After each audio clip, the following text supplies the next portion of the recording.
Maligayang pagbabalik sa Audi Stories, kung saan hatid namin ang mga kwentong puno ng pagmamahal at pagkawala na tumatagos sa puso at kaluluwa.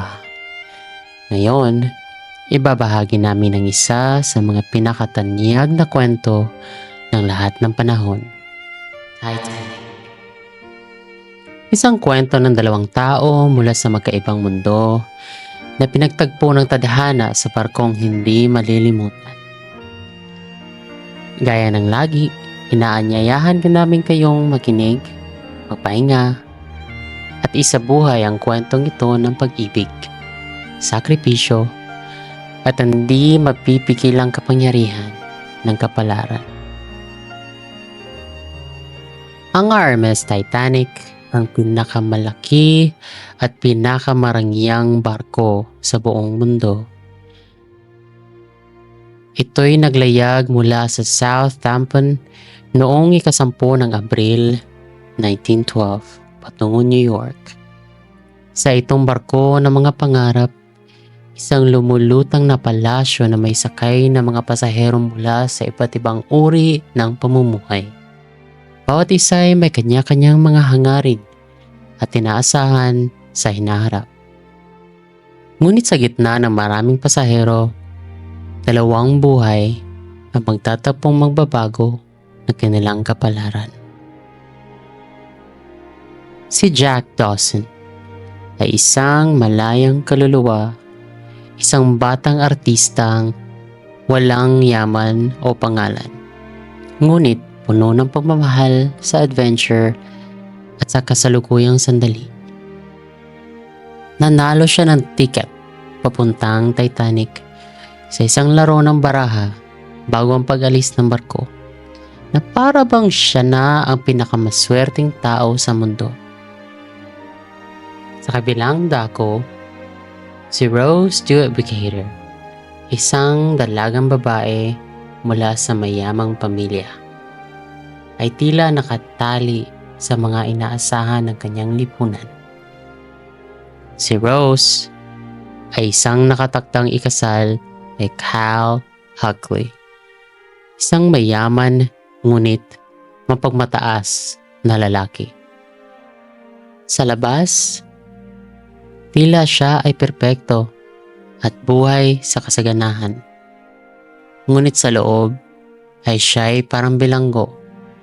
Siya ay mawawala sa kanyang sarili, hindi matakasan ang kinabukasang hindi naman niya pinili. Nagbago ang lahat nang magkakilala sina Jack at Rose. Isang pagkakataon lang, isang sagip mula sa isang malalim na kawalan ng pag-asa. Nang si Rose ay tumayo sa gilid ng barko, handang tumalon sa nagniyelong tubig ng Atlantiko. Hinila siya ni Jack pabalik. At mula noon, ang koneksyon nila ay hindi na mapipigilan. Ang kanilang pag-ibig ay matindi, puro, at hindi alintana ang pagitan ng kanilang mga mundo. Pinakita ni Jack kay Rose ang isang mundo ng kalayaan, isang buhay na hindi nakakulong sa mga panuntunan ng kanilang lipunan. Sumayaw sila sa ibabang bahagi ng barko, tumatawa at nakakalimutan kahit sandali lang ang mga kaguluhan sa itaas. Higuhit siya ni Jack sa isang portrait na hindi lang nakikita ang kanyang kagandahan, kundi pati na rin ang kanyang kaluluwa, malaya, masigla, at buo. Ngunit habang lumalalim ang kanilang pagmamahalan, papalapit din ang Titanic sa trahedya nito. Noong gabi ng ika-14 na Abril ng 1912, naganap ang trahedya. Ang Titanic ay bumangga sa isang iceberg sa malamig na karagatan ng North Atlantic.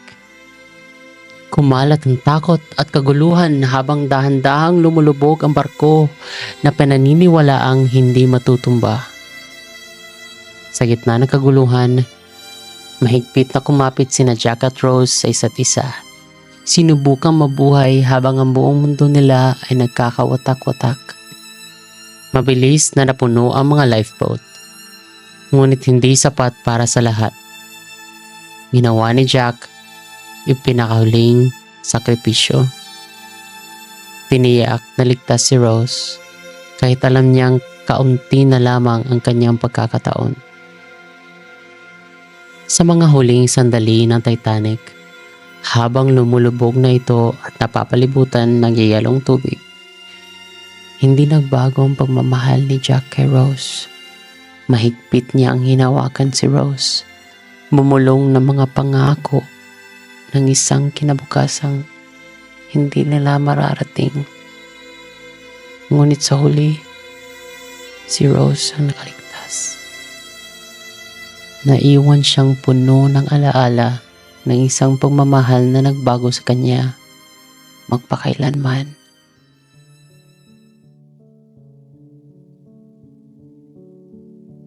Maraming taon na ang lumipas at si Rose ngayon ay isang matanda na. Binalikan ang gabing iyon, hindi na may kalungkutan kundi may pasasalamat. Si Jack ang nagligtas sa kanya, hindi lamang sa tubig, kundi sa kanyang buhay. Ipinakita ni Jack sa kanya kung paano mabuhay, kung paano magmahal, at kung paano ipaglaban ang sariling kaligayahan, anuman ang kapalit.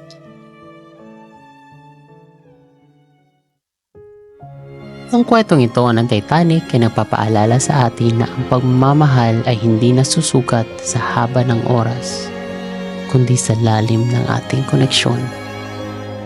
Sa itong uri ng pagmamahal na mananatili sa atin kahit na ang barko ay matagal nang lumubog at humupa na ang mga alon. Maraming salamat sa pakikinig dito sa Oddie Stories. Tandaan, ang pagmamahal ay may kakayahang baguhin tayo. Bigyan tayo ng inspirasyon at talihin tayo sa isang kinabukasang hindi natin inaasahan. Hanggang sa muli, lagi niyong aalalahanin ang mga kwentong bumubuo sa ating pagkatao. Sa bawat kwento, laging may paraan ang pag